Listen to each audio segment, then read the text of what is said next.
ఇక రోడ్డు నిర్మాణ పనుల్లో నాణ్యత లోపాలు బయటపడిన ఘటన డిప్యూటీ సీఎం భట్టి విక్రమార్క స్వగ్రామంలో చోటు చేసుకుంది. సిరిపురం నుంచి స్నానాల లక్ష్మీపురం గ్రామానికి డబుల్ రోడ్ నిర్మాణం జరుగుతుంది. ఈ రోడ్డు మధ్యలో మున్నేరు వాగుపై బ్రిడ్జ్ నిర్మాణం కొనసాగుతుంది. అయితే పిల్లర్లు ఏర్పాటు అయ్యాక అవి కుప్పకూలిపోయాయి. దీంతో అప్రమత్తమైన అధికార యంత్రాంగం కూలిపోయిన పిల్లర్ల స్థానంలో మరో పిల్లర్ను ఏర్పాటు చేస్తున్నారు. విషయం బయటకు పొక్కకుండా జాగ్రత్త పడిన మీడియాకు లీక్ అయింది. పిల్లర్ల నిర్మాణంలో నాణ్యత లేని ఇనుము, ఇసుక, సిమెంట్ వాడినట్టు తెలుస్తోంది.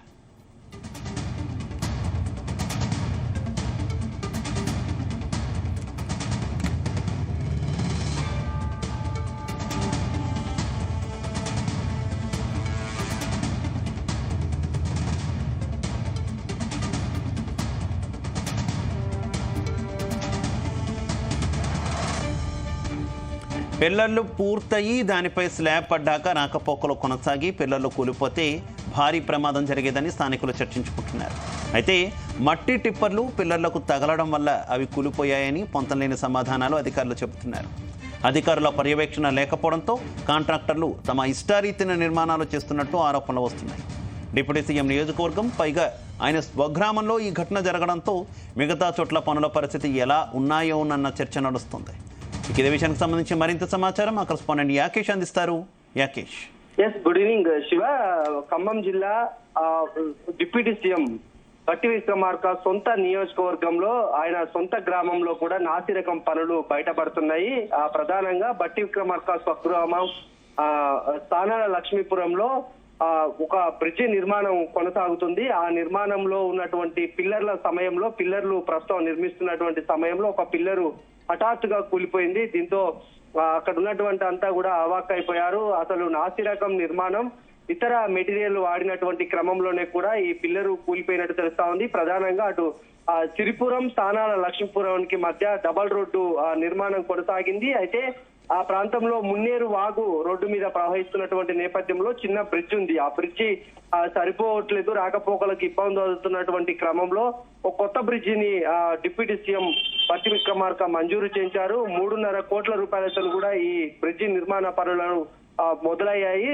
ఆ పిల్లర్లు దశ ప్రస్తుతం కొనసాగుతుంది. పిల్లర్ దశలో ఉన్నటువంటి క్రమంలో ఒక్కసారిగా పిల్లరు, మధ్య పిల్లరు కూలిపోయింది.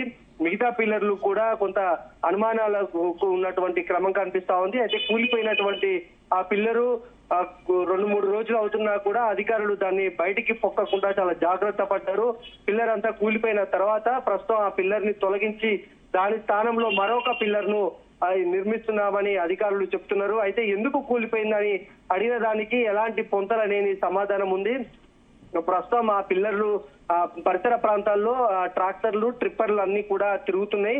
ఒక ట్రిప్పర్ దాన్ని ఢీకొన్నటువంటి క్రమంలో ఆ పిల్లరు కూలిపోయిందని అధికారులు చెప్తున్నారు. ఇది ఎంత మాత్రం కూడా దానికి పొంతన లేని సమాధానంగా చెప్పుకోవచ్చు. ఎందుకంటే ఒక భారీ పిల్లరు దాదాపు కొన్ని టన్నుల కాంక్రీటు, ఇతర మెటీరియల్ వాడి దాన్ని నిర్మిస్తారు. ఒక చిన్న టిప్పరు తగులితే కూలిపోయిందని చెప్తున్నటువంటి పరిస్థితి అధికారులకే అంతుబట్టనటువంటి అంశంగా చెప్పుకోవచ్చు. ప్రస్తుతం ఆ పిల్లర్ ని తీసేసి దాని స్థానంలో మరొక పిల్లర్ ని నిర్మిస్తున్నారు. పూర్తిగా పిల్లర్లు స్లాప్ అయ్యి ఒకవేళ రాకపోకలు కొనసాగిస్తే మాత్రము భారీ వాహనాలు దాని మీద ప్రయాణించే అవకాశం ఉంటుంది. ఒకవేళ స్లాప్ వేసినాక గనక ఆ పిల్లర్లు కూలిపోతే మాత్రం భారీ ప్రమాదం జరిగే అవకాశం కనిపిస్తా ఉంది. ఇప్పటికే రోడ్డు ప్రమాదాలు, ఇతర మనం ప్రమాదాలను చూస్తున్నాము. భారీగా ప్రాణ నష్టాలు జరుగుతున్నటువంటి సమయంలో ఆ ప్రాంతంలో గనక ఏదైనా జరగరాని నష్టం జరిగితే మాత్రం అటు ఆస్తి నష్టంతో పాటు ప్రాణ నష్టం కూడా జరిగే అవకాశం ఉంది. ప్రస్తుతం కూలిపోయినటువంటి పిల్లర్ ని అధికారులు తీసివేసి దాని స్థానంలో కొత్త పిల్లర్ ని అయితే నిర్మిస్తున్నారు. అయితే మిగతా పిల్లర్లు అన్న అంశాన్ని కూడా మనం పరిశీలించుకుంటే అవి కూడా స్ట్రాంగ్ గా ఉన్నాయా, లేకుంటే దీన్ని లోపంతో అవి కూడా ఇంకేమైనా కూలిపోయే అవకాశం ఉందా అనేది కూడా కొత్త చర్చ అయితే కొనసాగుతుంది. ప్రస్తుతం కాంట్రాక్టర్లు, అటు అధికారులు ఎవరికి తెలియకుండా ఈ నిర్మాణ పనులు చేయాలని చూసినప్పటికీ కూడా విషయం మీడియాకు పొక్కడంతో అధికార యంత్రాంగం అప్రమత్తమైంది.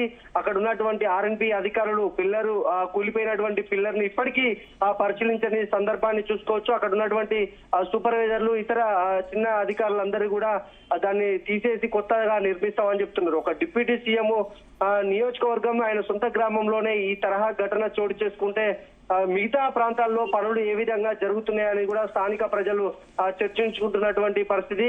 ప్రస్తుతం అధికారుల పర్యవేక్షణ లేకపోవడమే, కాంట్రాక్టర్లు తమ ఇష్టారీతిన కూడా నిర్మాణాలు చేస్తున్నారు.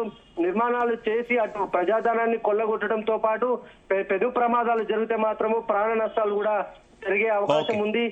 ఎవరైతే ఈ నిర్మాణ పనులు చేపట్టారో కాంట్రాక్టర్ అయితే స్థానికంగా ఉన్నటువంటి అధికారుల మీద చర్యలు తీసుకోవాలన్నటువంటి అవసరం ఉందని స్థానిక ప్రజలైతే ప్రధానంగా డిమాండ్ చేస్తున్నారు. ఈ అంశం మీద రెగ్యులర్ గా బట్టి విక్రమార్క ఖమ్మం ఆయన సొంత నియోజకవర్గానికి వస్తే ఈ మార్గం కూడానే ప్రయాణిస్తారు.